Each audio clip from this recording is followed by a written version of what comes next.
the International Coffee Council, other colleagues on the dais, off the dais, excellencies, ladies and gentlemen. I thought my turn will never come. But it's better latte than never.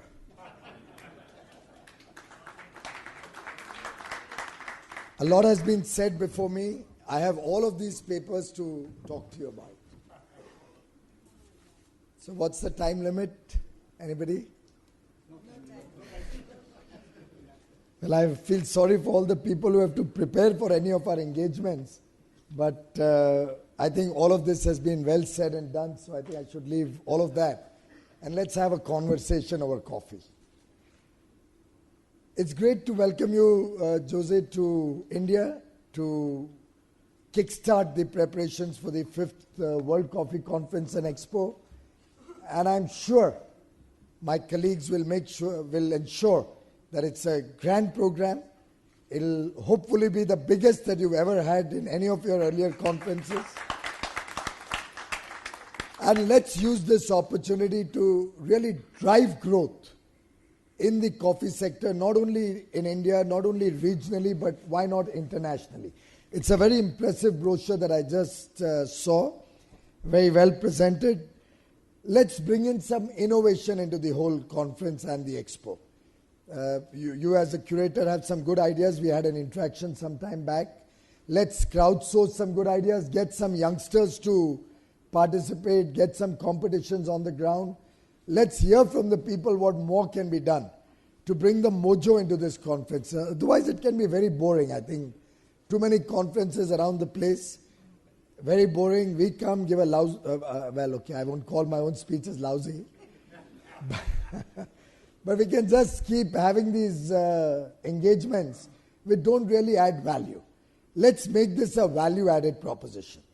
Let's see how we can present to the world India as a different destination. And if we take that as a sounding board, I'm sure a lot can be done. And I do hope everybody will participate to make this conference much more exciting, much more penetrating, and take this concept of coffee across the country. We could also bring in a lot more ideas around sustainability, about healthcare. There are conceptions about whether coffee is really good for the health. What's the impact of caffeine on the people who consume too much of coffee? Is there any suspicions around coffee which we need to address properly? Make sure the screen doesn't go off when you're actually doing the expo over there. But all of these things can be done. And I can see some really bright faces over here. I know we can do it as a country collectively. The coffee board will be entirely at your disposal. The government of India, government of Karnataka are committed to making this a success. Let's see how we can brand Indian coffee also worldwide through this exposition. Can we create the concept of coffee both in India and internationally with some greater degree of value add? Can we introduce some new concepts? I'm just throwing some ideas for all of you to reflect on. Can we bring in some concept where our farmers also become stakeholders up the value chain? While it may not be possible to have a direct correlation, but for example, just a rupee, maybe 2 cents is what I'm suggesting, less than 2 cents, added to every cup of coffee sold worldwide, which finally goes down to the farmer from where that coffee bean originated. And with the blockchain technologies, which Srivat says all the time, dazzling me with presentations and things like that, we can actually get people to know where the coffee has come from. Maybe we could even have a QR code at every Starbucks, at every Cafe Coffee Day, at every barista, wherever, by which the consumer can, while he's drinking coffee, maybe get a small 30-second clip of the farm from which that particular coffee has originated. And that will make him much more sensitive and probably excite or charm him into paying that 2 cents or 3 cents or 5 cents. which to my mind, to a $5, $6 coffee that we buy, I think that's the least that we buy a coffee for anywhere in the world. 5 cent added to it will not really impact the consumer so much, but would certainly have a huge impact on the 100 million people or 25 million families which are dependent directly or indirectly on coffee worldwide.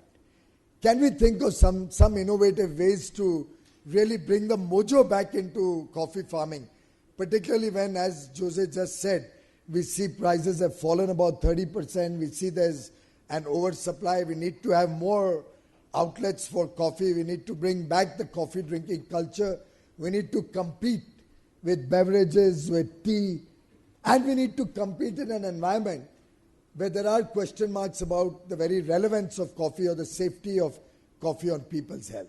And I think the International Coffee Council may also like to, over the next 1 year, maybe commission some studies, maybe talk to healthcare professionals and see how we can assuage the concerns. And if there are genuine concerns, how we can limit those concerns. What we can do to probably have some kind of organic farming in coffee, I don't know. I'm no farmer, I don't understand coffee. The only time I've enjoyed coffee is in the good old college days when we used to go to India Coffee House and have coffee at the Mall Road in Shimla, where the Honorable Prime Minister also visited, I think last year. So it's a opportunity that India has received thanks to the ICC. The International Coffee Council needs to be complimented for the wonderful work they've done worldwide. I think you'll be having your 127th session along with the Expo. And we will warmly welcome all your members of the council. We are happy to be a part of it. You said since 63. That's a little older than my own age. So we are glad to welcome you to India. We'll be welcoming all of you very warmly. I hope your participants from around the 100 countries who come in will enjoy the taste of Indian hospitality, and we'll ensure that this expo and this conference will bring back the taste of coffee across the world with an added plus to it.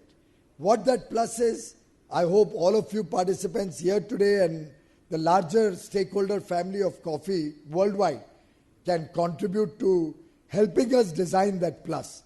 And Mr. Patankar, Mr. Bhandari, Gaurav, Srivatsa, I'm sure all of you will work together in the spirit of partnership with the ICC to make sure that we can actually make coffee the flavor of the day, the flavor of the season. My best wishes to all of you, to the Expo. The curtain raiser has been done, the curtain is off, the masks are off. Let's go for it. Thank you. What a wonderful address. Let's give a warm round of applause to Mr. Piyush Goyal. I think it was passionate, it was dynamic, it was very challenging, and I think everyone in the audience are going to feel very motivated to do that plus factor that we need in our extra cup of coffee. Thank you very much, sir. Well, now I request Mr. Dr. Srivatsa Krishna to kindly propose a vote of thanks together with his closing remarks, please.